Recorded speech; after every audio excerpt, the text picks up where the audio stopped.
Assalamualaikum, salam sejahtera buat kita semua. Welcome back to channel Leisure Indonesia. Sekarang gua udah ada di salah satu pantai di Jawa Barat, tepatnya itu di Ciletuh, Pelabuhan Ratu. Gua kesini bareng SUV bersunroof, juga bermesin turbo, Wuling Almas. Ini dia. Setelah sebelumnya kita tes di sirkuit Sentul, itu kan begitu-begitu aja ya. Akhirnya gue bisa kesampean juga ngerasain gimana rasanya si Wuling Almas ini kalau diajak jalan jauh. Jadi rute kita kemarin itu dari Jakarta terus ke Sukabumi, di Pelabuhan Ratu, nanti finishnya di Kota Bandung. Dan kalian harus tonton video ini sampai selesai untuk tahu gimana rasanya, kenyamanannya, performanya, fitur-fiturnya apakah kepake atau enggak. Dan juga yang gak kalah penting adalah konsumsi BBM-nya, seberapa boros sih mesin berturbo ini. Makanya tonton terus video ini. Dan iya, karena videonya ini bikinnya susah, gue sendirian, jadi gue mohon keikhlasan jari-jari kalian untuk klik like dan subscribe kalau belum, dan tetap tonton video ini.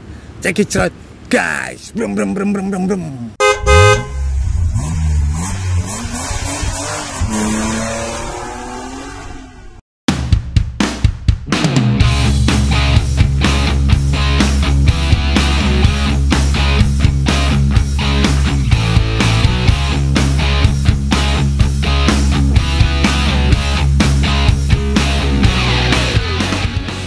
Sekarang kita bahas soal performa mesin turbonya. Ini mumpung di jalanan yang udah naik turun, di sini baru berasa. Kalau tadi di jalan tol sih memang nggak ada masalah ya. Ini kecuali gejala turbo lag di putaran bawah, itu biasanya lo ngerasain kalau misalnya lagi stop and go di macet ya. Tapi kalau udah jalan gini, udah cruising di jalan tol, aduh ini udah tenaganya udah ngisi terus. Lo mau di RPM berapapun gitu ya, selama itu di atas 2000-an lah, itu udah tetap enak mesinnya gitu. Kemudian gimana rasanya pas tanjakan? Nah di sini tetap kita perlu ancang-ancang ya, tapi walaupun nggak sempet lo ngambil ancang-ancang pun, misalnya dari berhenti tiba-tiba langsung nanjak gitu ya, itu lo gas agak dalam juga memang nggak ada masalah gitu. Mesin ini tetap bisa ngebawa mobil ini untuk nanjak, walaupun memang di awal si RPM mesin itu teriak gitu ya, ngeraung untuk ngayal tenaganya itu dan mengaktifkan si turbonya. Tapi menurut gua mobil ini punya performa yang pas. Jadi maksudnya dia kurang tenaga juga enggak gitu ya, apalagi kalau lo bisa pinter-pinter mainin RPM di kisaran 2000-an, itu sama sekali nggak ada masalah sama torsinya yang 250 Nm itu. Tapi dia berlebihan tenaga juga enggak. Nah, ada satu hal yang sebenarnya bikin gua sedikit aja kurang puas, yaitu untuk mobil seharga 300 jutaan, walaupun ini banyak orang juga yang anggap ini sangat murah, sangat affordable gitu ya, tapi ekspektasi gua sih harusnya bisa sedikit lebih bertenaga, terutama kalau diajak adventure kayak gini ya. Tampangnya udah sangar, udah kayak SUV gitu kan, dan fitur-fiturnya juga banyak. Jadi gua nggak mau ada kekhawatiran di saat mau nyalip atau mau nanjak itu mesti harus ancang-ancang. Jadi udah tinggal dicolek gas dan itu langsung ngacir gitu. Dan Wuling ini cukup pas walaupun dia nggak berlebih gitu. Nah kalau bisa dinaikin dikit lagi aja ya performanya atau akselerasinya, itu pasti bakal lebih enak lagi. Jadi kemarin sama sekali nggak ada masalah. Lo mau ditanjakan AC tetap nyala, lo bawa penumpang 3 atau 4 orang di dalam kabin, itu nggak ada masalah. Selain itu, transmisinya juga cukup cerdas meladeni kemauan si pengemudi ya. Jadi ini kan CVT ya padahal ya, tapi dia juga punya mode manual itu sampai 8 speed, artifisial sih ya. Tapi tetap bisa berguna itu saat di lintasan luar kota kayak gitu. Pertama di saat nanjak, lo bisa nurunin giginya secara manual biar bisa dapat putaran mesin yang lebih tinggi. Jadi akhirnya performanya juga tetap mantap. Terus kalau misalnya lagi turunan pun gitu ya, lo bisa memanfaatkan engine brake. Karena jadi walaupun ini artifisial, engine brake itu kemarin bekerja banget. Jadi saat turunan sebelum tikungan tuh gue jarang memanfaatkan rem. Itu rem kalau buat sebagai supporting aja, karena kebanyakan gue mainin di mode manualnya itu pakai engine brake. Itu berguna banget. Jadi ini transmisinya juga oke, Wuling.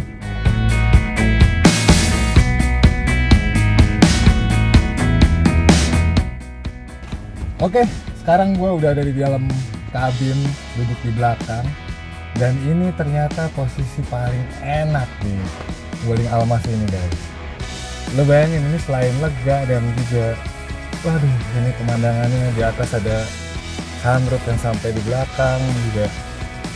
Ini enak loh, posisi bangkunya dilapis kulit dan di sini ada sandaran tangan ya, jadi bener-bener nyaman untuk jalan jauh juga.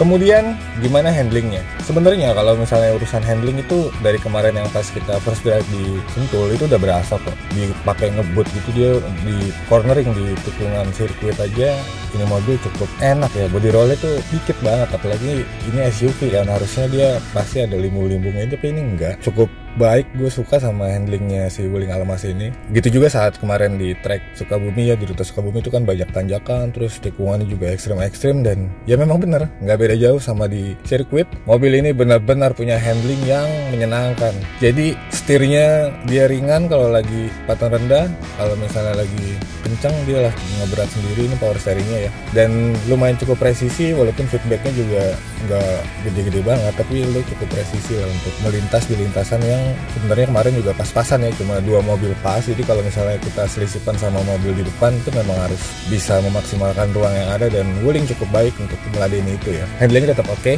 Nah cuman karena handlingnya enak tadi, ada kompensasinya sedikit, yaitu gue baru tahu atau baru bisa ngerasain gimana redaman suspensinya ketika diajak jalan di jalan raya yang sebenarnya, nggak di sirkuit yang aspalnya memang halus gitu. Nah di sini kerasa kalau misalnya suspensi dari Wuling Almas ini agak sedikit keras, walaupun sebenarnya karakter SUV itu biasanya kan suspensinya keras ya, tapi ini sedikit lebih keras dari standar redaman suspensi sebuah SUV.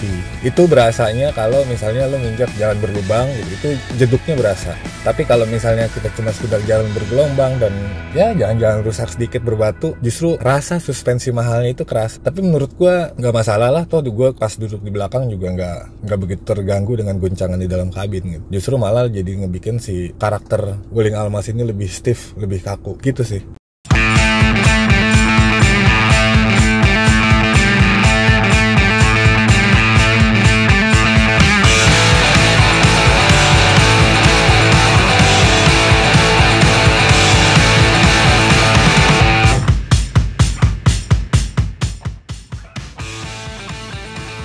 Gimana konsumsi BBM-nya? Jadi kemarin itu kita jalan, rutenya kombinasi ya, itu dari Jakarta itu di tol Cengkareng, kita lewat tol terus Bocimi sampai akhirnya di Sukabumi. Nah di Sukabumi itu agak keren karena banyak tanjakan dan tikungan, dan hasilnya adalah Wuling Almas ini yang menggunakan mesin 1500 cc turbo dan punya konsumsi BBM rata-rata ya, average-nya 6,3 km per liter. Itu kita sudah menempuh jarak sekitar 320 km.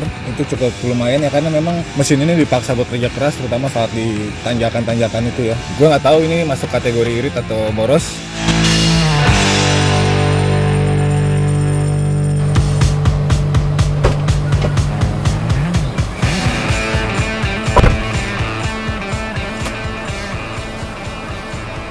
Akhirnya selesai juga sesi test drive Wuling Almas ini, dan overall gue cukup puas sama mobil seharga 318 juta ini on the road ya. Cukup puas karena gini, yang pertama menurut gue mobil itu harus enak disetirin, dia harus fun to drive ya kan. Itu jadi poin penting buat gue, karena mau jenisnya apapun selama dia enak disetirin, mau di perkotaan atau di jalur luar kota, di jalan tol, ya udah semua masalah sih selesai. Apalagi si mobil itu ditambah sama fitur-fitur yang punya fungsi itu benar-benar berguna di jalanan atau ketika lo pakai. Ditambah lagi dia punya desain yang kekinian. Harga sih sebenarnya so-so ya, namanya lo mau beli mobil juga pasti udah nyiapin budget tertentu, tapi 318 juta akhirnya menurut gua ini suatu yang valuable ya untuk sebuah Wuling, untuk sebuah SUV. Apalagi kalau lo bandingin sama HR-V yang 1500, memang ini lebih mahal, tapi dia punya value lebih. Tinggal PR Wuling itu sebenarnya tinggal satu aja untuk dalam konteks produk ya, yaitu masalah durabilitas. Tapi kan balik lagi, itu cuma waktu yang bisa membuktikan ya, sekarang nggak bakal bisa. Cuma dalam segala hal sih gue rasa Almas ini bener-bener SUV yang value for money menurut gue. Dia desainnya oke ya, sangat ganteng, cowok banget. Dia fiturnya juga bener-bener bikin fun di dalam kabin, ada sunroof dan lain-lain gitu. Selain itu performanya juga nggak kedodoran, turbonya nggak cuma gimmick, dia beneran bisa membantu performa si Wuling Almas ini. Jadi ya buat lo yang masih ragu, gue rasa saatnya lu untuk mencoba deh, untuk membuka diri, mencoba langsung si Wuling Almas ini untuk bisa yakin membawa pulang ke garasi rumah. Oke? Oh iya, jadi gini, kalau misalnya lo punya keluhan atau punya komplain dan lain-lain soal seputaran proses pembelian mobil sampai setelah mobil itu lo punya, jadi after sales segala macem, lo bisa komen di bawah di kolom komentar atau nanti juga kirim email ke redaksi @uzone.id. Nanti gue bakal follow up itu, gue bakal bikin kontennya, videonya seminggu sekali lah kali ya kita tayangin. Ini nama programnya baru, ini namanya Curhat. Jadi lo bisa curhatin semua tentang mobil lo ke gue. Nanti kita follow up ke APM-nya bareng-bareng, oke? Terima kasih sudah nonton. Kalau kalian suka, like dan subscribe dan sebarkan video ini ke seluruh dunia dan saksikan video-video gue selanjutnya. Bram bram bram bram bram.